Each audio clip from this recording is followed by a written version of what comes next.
Hey, cornbread review off the bat, bro. You might not like my review there, man. Yeah, so all in all, man, I ended up coming up 2.5 out of 5. Two of them things. Yo. 5 out of 5 cornbreads for the cornbread review. What you think? What is going on, everybody? Fam here from Rich Streamcast, back with more little things in life that you love to talk about. And today, I have a special guest. Go ahead and introduce yourself. Hey, it's cornbread here, baby. All right, Yes. hey, I'm everywhere. Yes. Please make sure y'all like and subscribe. Cornbread Movie Review. Come on, man. I got the merch too, man. So what's up, fam? Man, I love the shirt. First off, I love the shirt, and Thank I'm you. glad that we get to collab again. I know we've been cooking on some stuff. We've been cooking some cornbread and making some things happen, man. So I'm glad that we're able to do this again and be back. But today we are going to bring to light a movie franchise, and specifically a movie that is getting overlooked, that should be highlighted. That is one of my favorite movie franchises that are out right now, especially in the horror, thriller, action type category. So I and Cornbread are going to give you 5 reasons why the Forever Purge needs more praise. I like it. Let's go. All right. So reason number 1, the history of the Purge movies. So when I look at the history of these Purge movies, I like to look at each one individually, because the thing what's great about the Purge in itself is that it highlights so many different lives and so many different scenarios and things that happen. And you see how each one of these movies continue to build on each other. You have the Purge Anarchy, the Purge Election Year, the first Purge, and then the Forever Purge, and the Purge. This is purges all around. So it's crazy. In each one of these movies, it's told a different story that's revolved around this event. And I think that in this new movie, you get to see that the event itself actually kind of takes a back seat, and it's just kind of like what the outcome of what this event is going on. So the Purge basically revolves around an economic collapse back in 2014 in the Purge movie verse. And pretty much you had this group of people called the Founding Fathers that ended up pretty much hijacking America and taking over just the political game and everything, and they turned into just like totalitarian, society, and it was like a police state.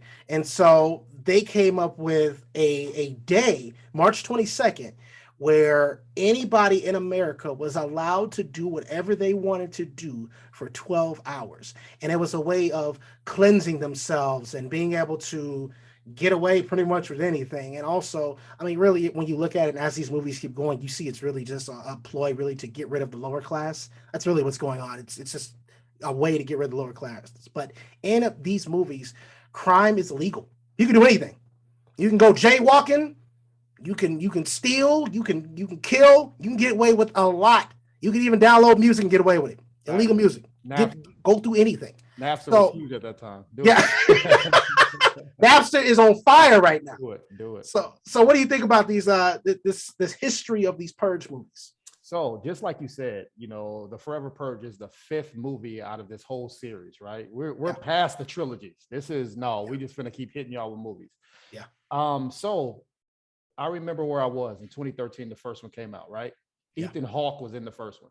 To me, I was sold. This is Training Day. This is all these movies. Hey, sign me up. Ethan Hawke, he's cooking right now, right?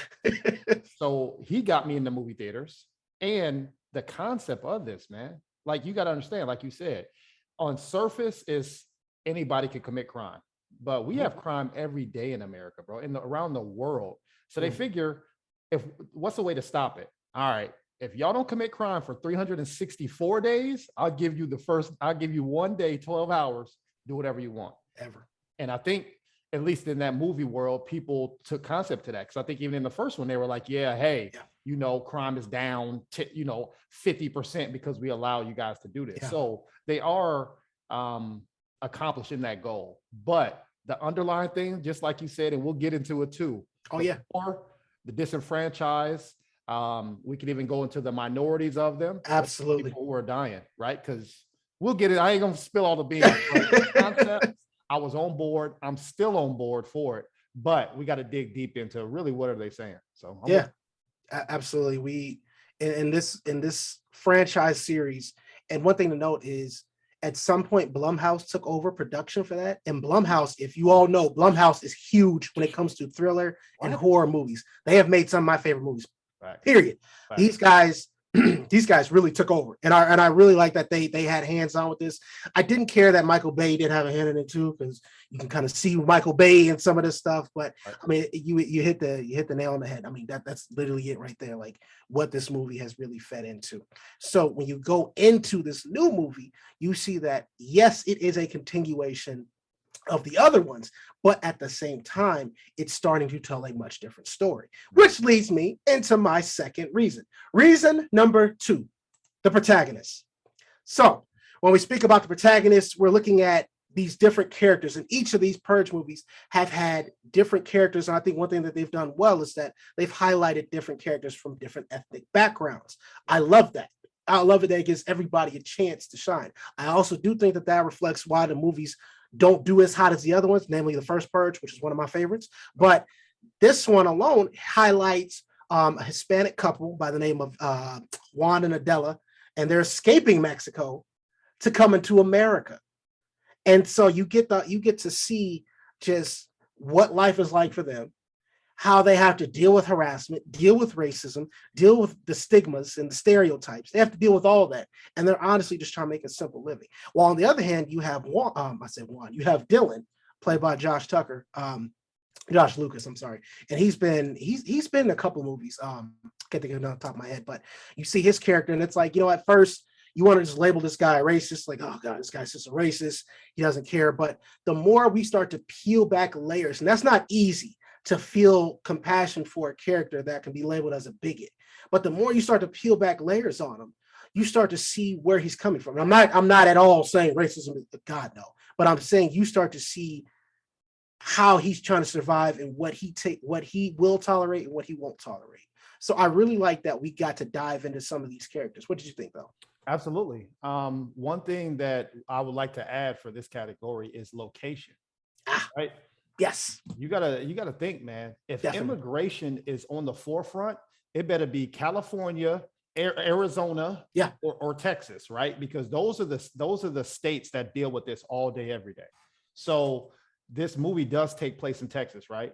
Yeah. Even I wanna say the first part of this movie looked a little bit like Yellowstone. Have you seen Yellowstone? No. Great TV series. It's more on the ranch and horses and stuff. I'm like, am I watching Yellowstone once again? So this is a Forever Purge, right? But location needs to be highlighted, because these individuals who fight and flee these countries that let's say they feel like they're leaving a war, they feel like they have to leave and make a better life for themselves, and they feel like America is that place. If it is, everybody has their own story to tell, right? If it is or if it isn't. But this movie does take place in Texas. And then Ana de la Greya, bro, she was cold-blooded, bro. Bro, what? And they did it, and I'm sorry to cut you off, but they did it in a way where she wasn't a Mary Sue. Nah, man, she was a badass from the beginning, and they explained why she was a badass, man. Nah, she ain't put up with nothing. Nothing. I really love, they like you said, they made her know you gonna be the cooker in this, right? She had a lot of tactics, and then she explained in the movie where she got these tactics from. But she's not running. She's not running. She left that country and then came to America for a better one. Things got real. She got real. So I'm with you.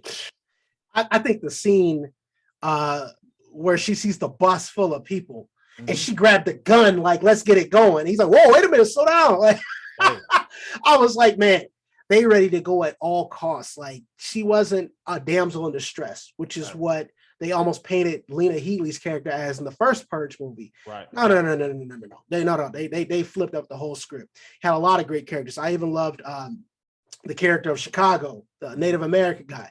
That guy was dope. So just getting these characters to come together and have to overcome their differences, so that way they could fight to survive. I love that, because you got to see there's a scene where Juan is talking to Dylan, and he was like, you don't like me. He's like, why don't you like? He's like, you don't like me because I'm Mexican, or something along the lines like that. And he's like, it's not that I don't like you. I just think that you should be with your people. I should be with my people. Yeah. And it's like, you get that breakdown. It's like, well, we here together, so we same people pretty much. We all people. So And yeah, I mean, people deal with that conversation every day, bro. man, that's real. Every day. That's a Every real day. conversation. You know, even if they don't have that conversation, that's how they feel. Mhm. But it's funny how when you need somebody, all goes out the window, right? Yep. Something to think about. Yep. It's funny how that changes. That actually leads into my point. My third point. Reason number 3. This is America. So I think this might be where me and you disagree at, but I see a lot of parallels from this movie and the other Purge movies and the America that we live in today. One of the biggest ones being that the Purge is something that was set by the new founding fathers. It's supposed to end at a certain time. A certain group of people decided that they were going to purge America altogether, and it was called the Forever Purge. And they decided that they were going to go against the government and whatever policies they had in place to do what they wanted to do. And that's when you got a lot of rioting, you got a lot of killing. I parallel this, and I honestly think of a more recent event, the Capitol building, the Capitol, when January 6th. you had that terrorist attack where they decided they were going to rush the Capitol. They didn't care about policies. They didn't care about government. You know what? We're going to go on and we don't care. No, we're going to preserve what we think is America. I mean, man. And the thing is, keep in mind that this movie actually was done pre-COVID. It just got pushed back. So the fact that this came out, oh, I don't know. I'm with you. And you gotta understand, man, this concept, this is why they keep making this movie. Let's say if they're good, bad, box office, take that out the picture. This is very relevant to how America is right now. And we're only being American biased because we live in America, right? Other countries have purges right now, right? Like, you know, Facts. Israel and all that stuff, right? So they're going through purges. Burma, they go through purges from now to when that country was formed. So we're only being American biased when we speak. But this is one movie. If I was in the purge world, be careful who you talk to, bro. Be careful how you talk to people. Say you don't like your boss, or your boss takes something. You said what to me? Okay. When's the purge? The purge? What? 2 weeks? 2 weeks? I got you. I got you. I got you. Say less. Say less. Overtime? Let me do overtime? I got you. What? I'm fired. Put his name down real quick. Vaccine. Will you live that again? Vaccine. What? Okay. Okay. Hey, you know what? This is a real thing. It is. So at least I took from the first couple movies is you are responsible for what you say and do.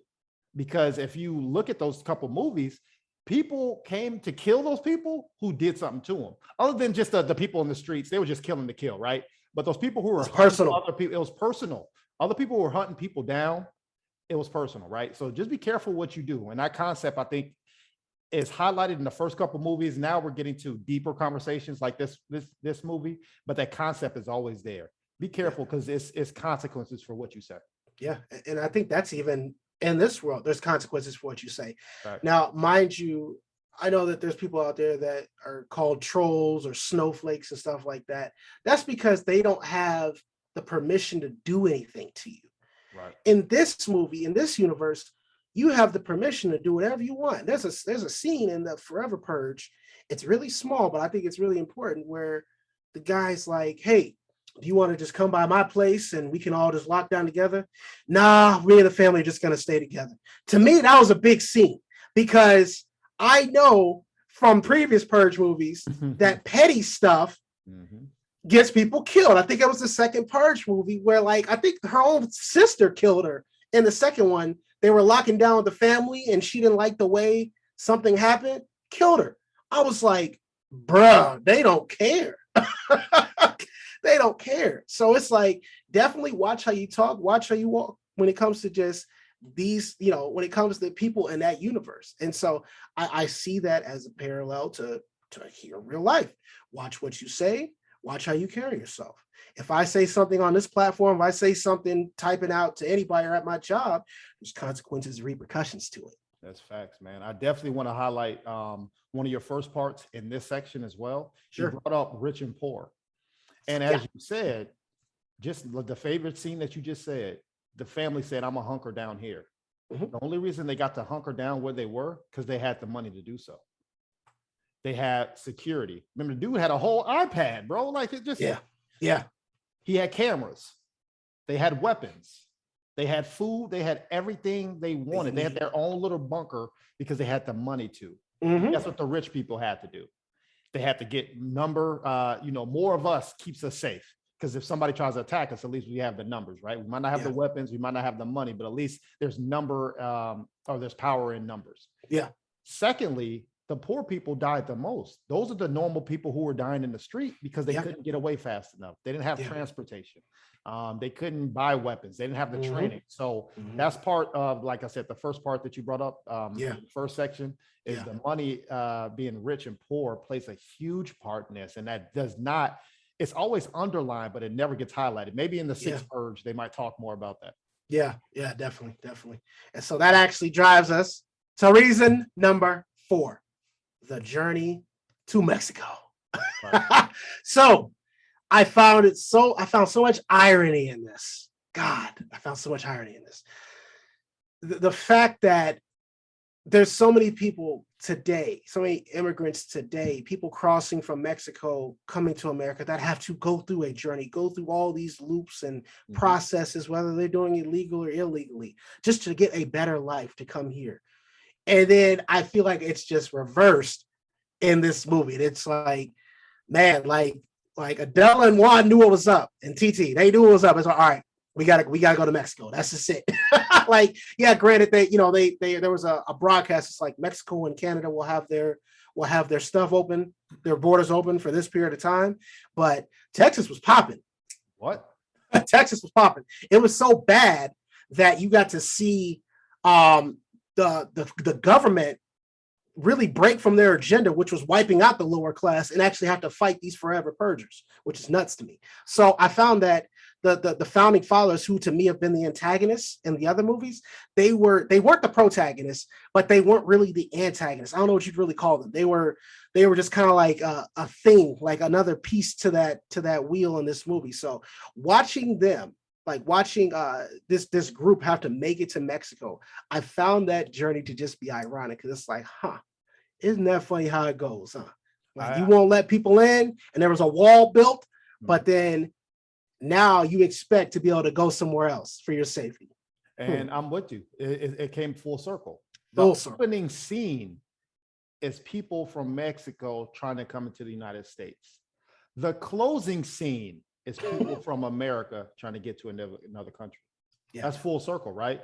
And which begs the concept of the American dream. Man, it's a lot of people want to come to America to be better, make a family, make their generational wealth and all that stuff. And it happens every day. It's a few countries, which I say a few is in 2, maybe 3 countries where you can be homeless and a billionaire in the same lifespan. Tyler Perry. In 70 years. Tyler Perry. It's a lot of people, right? I mean, Steve Jobs, he was broke. Like, who was Steve Jobs? Like, it's so many people. Oprah, we can go for hours talking on somebody in the same life being homeless or broke and then being a billionaire, right? Facts. Yeah. But we also forget the concept of America's not an easy place, bro. It's a lot of people are not protected, right? So sometimes in a situation, it could be better that you leave America to build that same wealth, to build that same future for your family. And I think that was highlighted in this movie, man. Yeah. And I find it very ironic that the same people that are, namely the wealthy, that are saying, they should go back to where they belong, or they're stealing jobs, X, Y, and Z, are the same people being hunted. And it's like, these forever purgers, let's be clear here on these forever purgers. These are white Americans of a lower class that are wiping out everybody that's not like them. I mean, honestly, they were the true problem. They were the true terrorists. They were, especially since they were across the United States, you just saw how they were such a huge problem. So sounds like history. The Native Americans. What? Yikes. What'd you say? And you know what? And you know what? Speaking of Native Americans, I love that you had the Native Americans making some of their last stand against them near the end. I was like, Blumhouse does a real good job, and just the producers do a really good job at knowing how to use the ethnic culture in a proper light. Because they did that also in the first Purge too.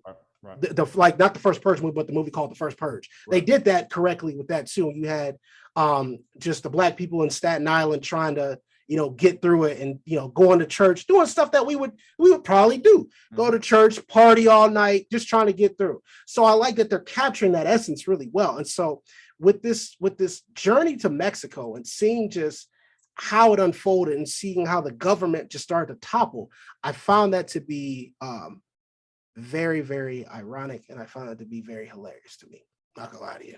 And one thing I want to highlight too is the regular Purge in this movie wasn't highlighted, right? Like it seemed like nothing happened. It looked like that wasn't the main thing about the movie. That's what's great. It might be like one person died, the other one car got blown up. It is what it is. But that Forever Purge, that was real. Right? That was real. So it was just funny, Yeah, especially the goat trap. That little goat trap where that was nuts. But moving on to my final point. Reason number 5, forever is a mighty long time. Right. Now I bring this point up, and I say this because it's already been confirmed that there's going to be sequels. Not a sequel, but sequels to this movie, which I figured, because this series can go on literally forever. Right. We did have the TV series. I purposely didn't speak on the TV series and omitted it because the series got canceled, and I don't think it's coming back, and I don't think it played that huge of an impact as the movies have played in this series. And let's just run this back before I really speak on the future of this franchise.